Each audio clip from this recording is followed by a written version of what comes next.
Cuando tenía 9 años, mi abuelo me contó una historia que ha condicionado mucho mi punto de vista sobre cómo es la comunicación y mi filosofía en la vida y, por supuesto, en la comunicación. Sucedió así. En plena guerra civil, mi abuelo estaba en uno de los bandos y un día que llegaba a casa, llegó al barrio y se encontró con que unas personas estaban tratando de echar a la ría a otra persona del otro bando. Mi abuelo se acercó a ese grupo y les dijo: por favor, bajadlo de ahí, que es del barrio. Esta historia, al haberla oído a una edad temprana, hizo que yo reflexionara mucho sobre esto durante toda mi vida y durante el ejercicio de mi carrera periodística, porque yo he trabajado para muchos medios. He trabajado en cultura, con lo cual podía trabajar en cualquier medio, fuera la ideología que fuera, porque la cultura supuestamente no tiene ideología o no debiera, ¿no? He trabajado para medios de muy diferentes ideologías y este punto de vista tan objetivo, este espíritu democrático de mi abuelo, este ver a la persona y a su dignidad por encima de otras muchas cosas, ha influido mucho en la comunicación. Y ahora que ejerzo más una profesión de asesoramiento y formación, lo incluyo en todos los elementos que creo que son importantes de la comunicación. Después de esta historia que he contado de mi abuelo, un año después, volviendo a esta época, en plena guerra civil todavía, este señor al que mi abuelo había salvado la vida se encontró con mi abuela y le preguntó que qué tal estaba mi abuelo. Y mi abuela le dijo: pues lo tengo en una cadena perpetua, está condenado a muerte. Bueno, no sé qué movimientos hizo este señor, pero mi abuelo no le condenaron a muerte. Entonces, como decía, este espíritu donde la dignidad humana prima sobre idealismos, ideologías y formas de ver la vida, me ha acompañado siempre. Y me hizo, hace unos años, me pidieron que en toda esta formación creara una estructura para que la gente tuviera una guía o un apoyo para poder saber qué es importante en comunicación, y creé una escalera a la que le puse el nombre de mi abuelo, la escalera de Castro, que tiene 9 escalones para llegar a lo que considero el púlpito, o sea, donde tú se considera que puedes hablar. En esta escalera, que es muy larga y no voy a hablar porque cada peldaño es importante y cada peldaño requiere mucho trabajo, la mayoría de la gente que acude a las clases o al asesoramiento me preguntan siempre por un peldaño que yo lo he puesto en el número 6. Quiere decir que hay muchas cosas previas. Este peldaño que me piden es cómo debo mirar, cómo debo hacer con las manos, cómo debo comportarme, y hay muchas cosas previas a empezar ya a lo que es el acto técnico de hablar bien, porque la oratoria, como todo arte, tiene una parte técnica y otra de práctica, pero hay una parte técnica, pero además hay una parte filosófica, conceptual. Entonces, en esta escalera, la base, desde donde no puede fallar, porque si no la escalera se cae, y por supuesto estos 6 peldaños antes de saber cómo tengo que decir las cosas, lo primero es qué tengo que comunicar, cuál es el objeto, de qué voy a hablar, ¿no? Y esto es algo que uno, en cuanto uno sabe que va a hablar a la gente o va a tener una reunión, tiene que empezar a darle vueltas al qué voy a decir, qué voy a contar. Y en este caso no soy partidaria de que el tiempo sea un impedimento, en el sentido de que si tengo poco tiempo no puedo decirlo todo a prisa y corriendo y mal, o si tengo mucho tiempo no tengo por qué inflar las cosas. Entonces, en este sentido en el que yo tengo que decidir cómo tengo que hacerlo en un tiempo determinado, prefiero elegir algo que contar, elegir qué voy a contar de todo lo que hay que contar. Depende del tiempo que tengo y depende del auditorio. Entonces, bueno, pues en este sentido es importante decidir lo que quiero contar, y puede ser algo que ilustre lo que voy a contar, no tengo que contarlo todo sobre un tema. En este primer peldaño, en el que yo cuento la base, lo que tengo que decir, va a condicionar otra serie de peldaños. Por ejemplo, ¿quién es mi auditorio? ¿Qué necesita? ¿Qué necesidades tiene? ¿Para qué le va a ser útil lo que yo voy a contar? Es otra de las cosas en las que yo tengo que pensar previamente. Otra cosa importante que yo considero es qué rol ocupo yo en una reunión, en una negociación, en una conferencia. ¿Desde dónde hablo? ¿Cuál es mi rol? ¿Quién soy yo? ¿Qué tengo que decir y qué no tengo que decir?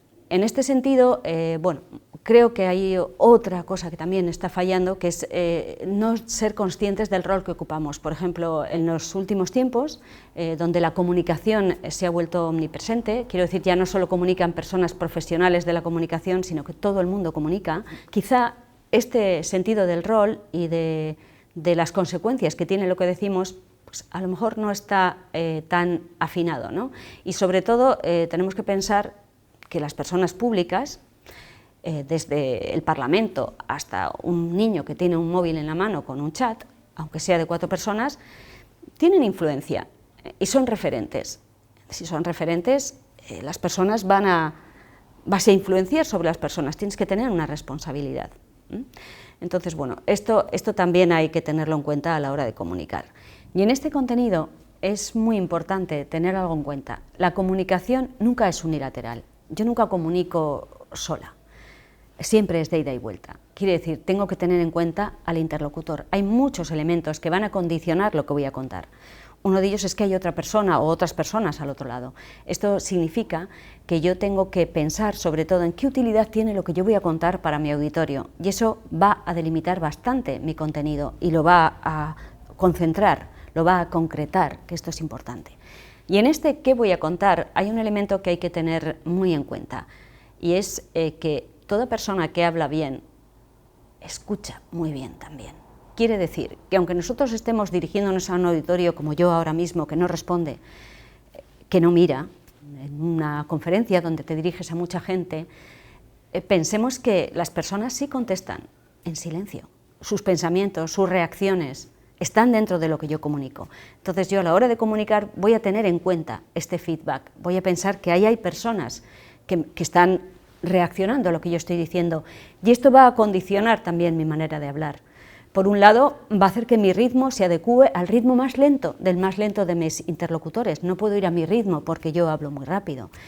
Voy a tener que hacer pausas para que asimilen la información que les he dado.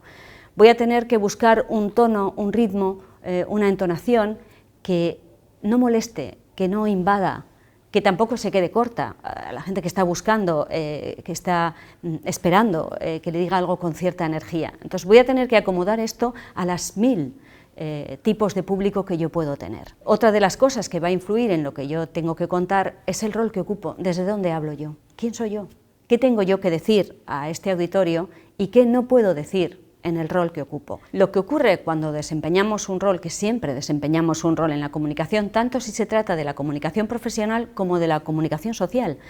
Bueno, en una familia tú haces un rol, puede ser hijo, padre, madre, hija, haces bastantes roles distintos, y si nos damos cuenta en la vida social para luego aplicarlo a la profesional, realmente en cada rol actuamos y nos comunicamos de una manera. Lo que pasa es que en el ámbito familiar lo hacemos de manera intuitiva y pensamos que no es malo, que es espontáneo. ¿Por qué no hacerlo en el profesional? Un rol que yo tengo me tiene que dar ciertos límites, y si no tengo ese rol no puedo hacer ese rol. Por ejemplo, las personas que lideran equipos son personas que lideran equipos, tienen que saber muy bien cuál es su rol, coordinar, hacer que los equipos se estimulen para hacer un proyecto o un trabajo, pero no va más allá de ahí. Las personas también que trabajan pues en colaboración o en equipo también tienen que saber dónde están, que están en equipo, que no están solos. O sea, saber dónde estamos, desde dónde hablamos, es muy importante, tener perspectiva de dónde nos estamos comunicando.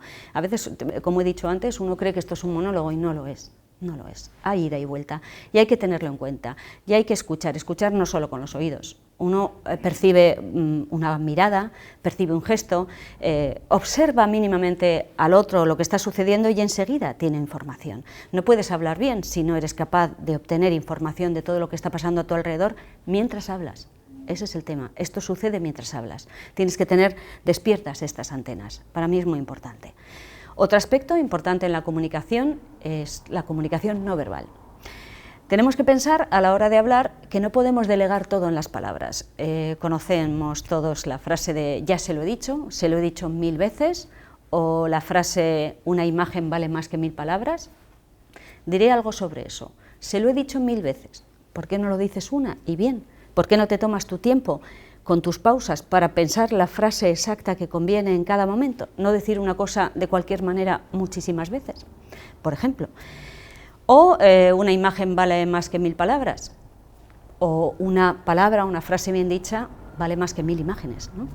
Un mito bastante extendido es el de la comunicación no verbal. Voy a tratar de explicar esto o por lo menos desde el punto de vista en que yo lo veo. La comunicación no verbal no es algo externo, no es algo que yo puedo provocar a priori. Para mí es una a posteriori. Quiere decir que la buena comunicación no verbal, la comunicación no verbal natural, la que es coherente con tu persona, con lo que estás diciendo, no nace externamente, nace en el pensamiento. Todo lo que yo transmito está en mi pensamiento. Entonces, si yo quiero tener una comunicación no verbal coherente con lo que digo, creíble, porque uno con la comunicación no verbal se apoya en ella para ser creíble, básicamente. Yo tengo que manejar mis pensamientos. ¿Qué estoy yo pensando? Tengo que manejarlos incluso previamente. ¿Qué pienso yo de esto? Porque el público lo va a ver. Tu auditorio ve la comunicación no verbal porque es mucho anterior a la comunicación verbal, con lo cual la tenemos muy desarrollada independientemente de nuestro nivel intelectual y de nuestras capacidades intelectuales. Es muy intuitiva, está en todas las personas y se ve. Entonces, vigila tus pensamientos, trabaja ese que he hablado antes de la dignidad personal, trabaja eso para ser creíble, porque sin eso, o trabaja tu contenido bien, trabaja qué estoy queriendo contar, qué utilidad tiene para mi auditorio, y eso lo va a ver cualquiera, y eso hace creíble. Puedes hacerlo por curiosidad, pero que te informes mucho sobre lo que significa cada gesto, que es muy relativo, por cierto, y lo que significa cada postura, no te va a servir para comunicar bien. Trabajar tus pensamientos, trabajar tu desarrollo personal, tu control de las emociones, que tiene que ver mucho con el rol, eso sí te va a ayudar. Yo suelo colaborar con un biólogo, doctor en biología, especializado en neurociencia, en neurooratoria, que trabaja mucho todas estas habilidades. Entonces, forma parte de mis cursos y mi asesoramiento porque creo que es importante el trabajo de la emoción. Y como también hay muchos mitos sobre ello, tengo que acudir a la ciencia, cosas que la ciencia ya ha demostrado. Cómo se produce la empatía, cómo reaccionamos, cómo un cerebro se relaciona con los demás cerebros. Esto lo incluyo en la formación porque creo que es importante. Este conocimiento te hace entender las cosas, personalizar menos con emociones subjetivas sobre la realidad, te da un contexto más veraz de lo que está pasando y te ayuda también a ti a gestionar eso. Entonces, además de gestionar el control de la emoción desde el rol, hay que gestionarlo también conociendo qué le pasa a la gente, por qué la gente reacciona de una manera. Hay que tener mucho conocimiento sobre cómo estamos diseñados biológicamente, cómo somos y cómo es la sociedad en la que vivimos, para poderte manejar bien ahí. Lo que he dicho antes, escuchar bien para poder hablar bien. Entonces, bueno, en este todo espectro del tema de las emociones, que es importante, es algo que los griegos denominaban pathos, quiere decir que es todo lo que tú va acompañado de las palabras. Las palabras solas sin emoción, el pensamiento solo es muy robótico, es un tipo Siri, no te da mucha información. Entonces tiene que haber una emoción en lo que dices para que las personas sepas qué estás queriendo decir con lo que dices. No se trata, y esto me gustaría que quedara claro, de reprimir la emoción. La emoción es algo que te viene, tú no puedes evitarla, está ahí. Es qué exteriorizas de todas esas emociones que tú estás viviendo. Todas las emociones son lícitas, están en tu persona, pero ¿qué vas a exteriorizar? Ahí es donde tienes que ser responsable, porque eres influyente. Las personas te escuchan, las personas van a reaccionar, vas a mover voluntades. Si lideras equipos, o simplemente si estás, como yo ahora, hablándole a una cámara. Tienes que saber, tener en cuenta y responsabilidad sobre todo lo que dices, con lo cual tienes que ser lo más objetivo que puedas en tu gestión de la emoción y en tu expresión de la emoción. Esto es mucho más amplio que todo esto y es un trabajo grande que significa trabajar mucho sobre creencias limitantes, sobre muchos mitos que hay sobre este tema. Y por supuesto, decimos que no hay que delegar todo a las palabras, pero las palabras también son importantes, elegir la palabra precisa. Para eso es muy importante hablar con ciertas pausas que te permiten, a ti también, no solo a las personas que nos escuchan, a asimilar lo que estamos diciendo, sino a nosotros a preparar mejor, a elegir mejor la palabra que vamos a decir según el contexto y la situación.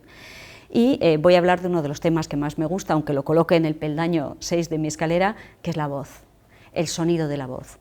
La fuerza que tiene la entonación, cómo a una palabra le doy más énfasis que a otra, como por ejemplo una cosa que me gusta mucho y que también, bueno, esto viene de la oratoria antigua griega que ya lo trabajaban, hay palabras que tienen tanta fuerza que es mejor no decirlas con tanta fuerza, ese contraste entre la fuerza que tiene la palabra y la suavidad con que tú lo dices tiene mucho efecto. Bueno, hay mucho que hablar sobre la voz y la entonación, a mí me gusta muchísimo trabajar este aspecto de la comunicación, la proyección, la dicción.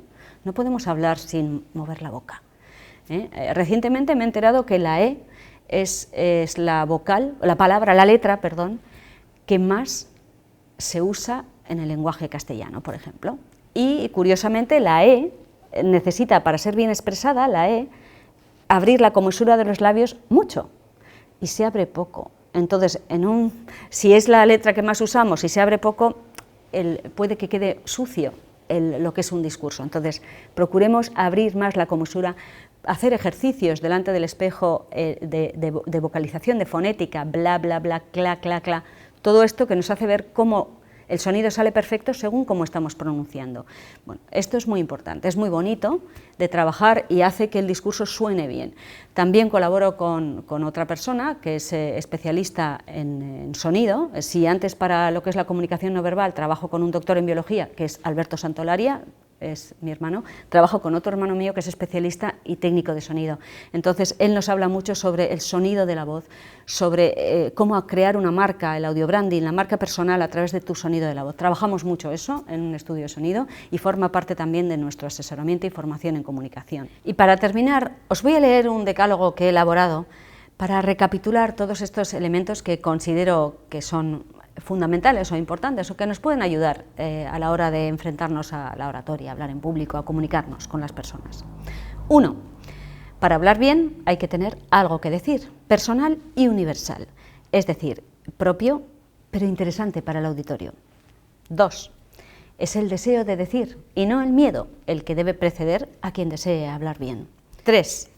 La oratoria es un diálogo, una conversación de ida y vuelta en la que están incluidos lenguajes que van más allá de las palabras. Una mirada, un gesto, un movimiento, una actitud.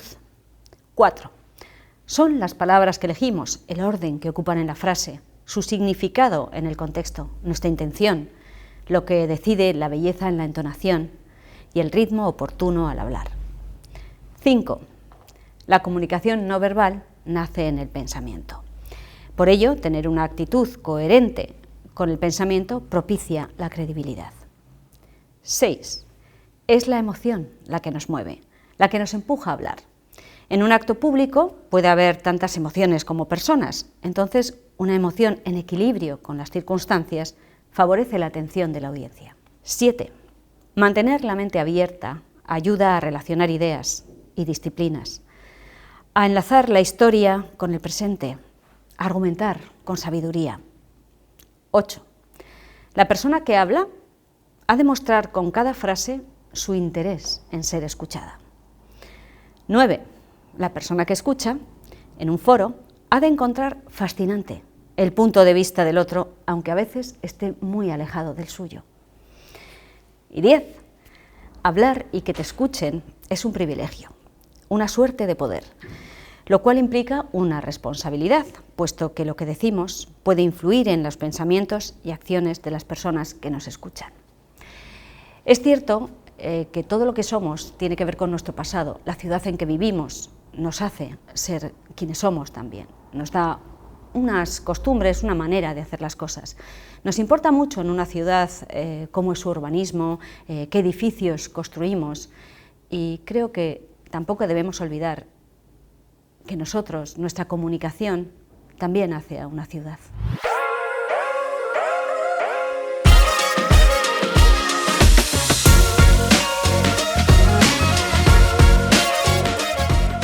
Una vez concluido la formación y asesoramiento para empresas promovida por Bilbao Ekintza, en concreto sobre habilidades de oratoria para empresas, debo decir que el grado de aprovechamiento que he tenido es muy alto. Este curso nos ha permitido incidir en aspectos importantes de la comunicación que no lo teníamos tan estudiados en su momento, y donde te das cuenta de la importancia de refinarlos, mejorarlos, y ejemplos como cambiar el ritmo de un mensaje para que no se pierda en ningún momento la atención de tu público objetivo que será clientes, pueden ser tu propio entorno de trabajo, etcétera, proveedores. El curso ha estado repartido, ha estado dividido en varias secciones, a cada cual, vamos a decir, más interesante, donde los mentores, los formadores, pues yo diría que se les ve muy puestos en sus materias respectivas y muy profesionales, te saben transmitir lo que quieren, te saben corregir lo que haces bien, lo que haces mal. En estos tiempos de mensajes, de que nos llegan mensajes por todos los lados, y conviene destacar la importancia de transmitir un buen mensaje con técnicas innovadoras. Aquí es lo que has sacado en este curso, es lo que nos hemos percatado de que efectivamente hay una serie de innovaciones muy atractivas y con lo cual mi valoración es que este curso es muy recomendable para cualquiera que esté en el día a día transmitiendo mensajes de peso hacia al público, como puede ser lo que hemos dicho, clientes o tu entorno de trabajo.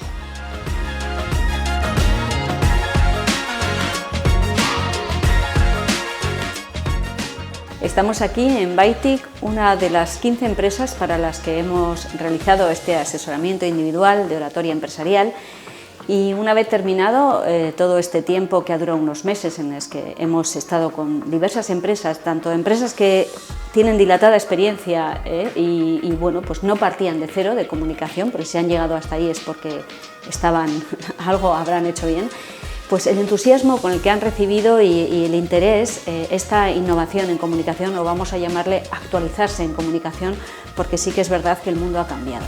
El mundo ya los mensajes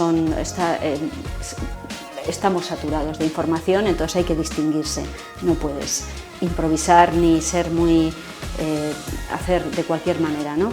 Entonces, bueno, pues hemos visto que, como decía, tanto la gente con experiencia como empresas nuevas, gente joven que sale al mercado y que no sabe muy bien cómo moverse, pues todo el interés y sobre todo el trabajo que han hecho, porque, claro, pues hacer esto, comunicarse, requiere tiempo para concentrarse en el mensaje que quieres decir, tiempo para saber cuál es tu mejor estrategia, tiempo para verte tú a ti como comunicador, comunicadora, cómo lo haces. Bueno, pues todas estas 15 horas que ha recibido cada empresa, pues bueno, pues creemos que por lo menos lo que hemos recibido es un buen feedback.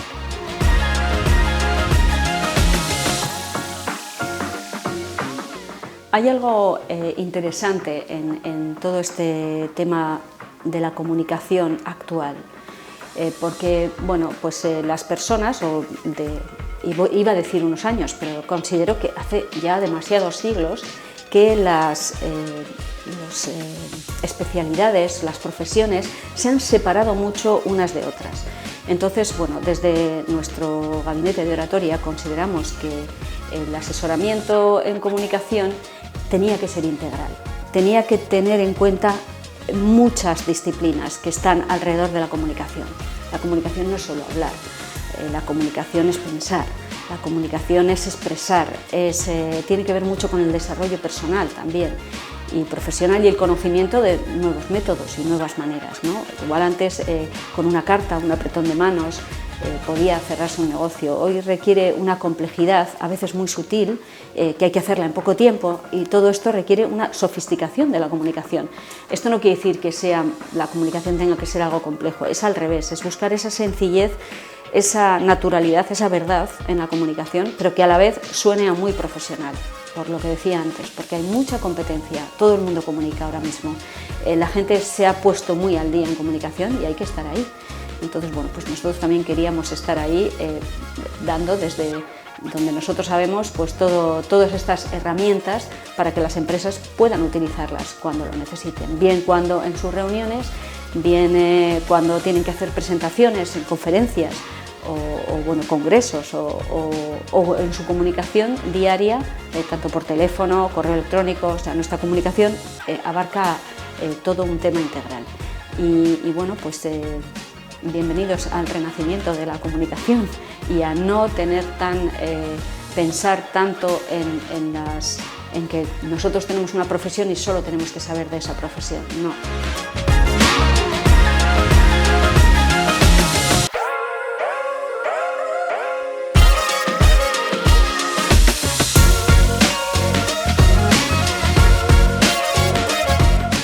El participar en el asesoramiento de Bilbao Ekintza de comunicación me ha parecido una experiencia muy interesante.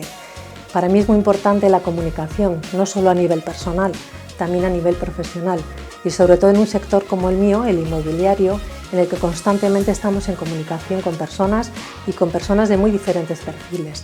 Además, en mi caso llegó en un momento importante, ya que estoy cambiando la imagen corporativa para dirigirme a un nuevo tipo de clientes, y Susana Santolaria y su equipo me han ayudado y asesorado en varios aspectos, como la redacción de los textos para la nueva página web, elegir el tono de la conversación, en oratoria, el tono de la voz.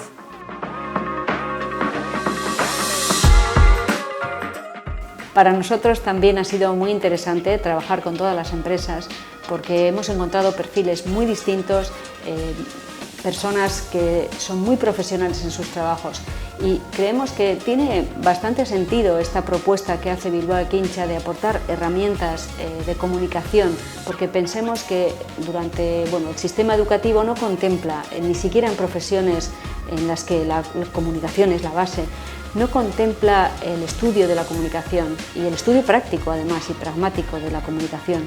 Entonces, muchas empresas que han estado durante toda su carrera haciendo crecer sus negocios, pues no le han dedicado a esto, ¿no? Incluso la gente joven que empieza tampoco, porque tampoco los sistemas educativos han estado hasta ahora dedicando una parte a la comunicación.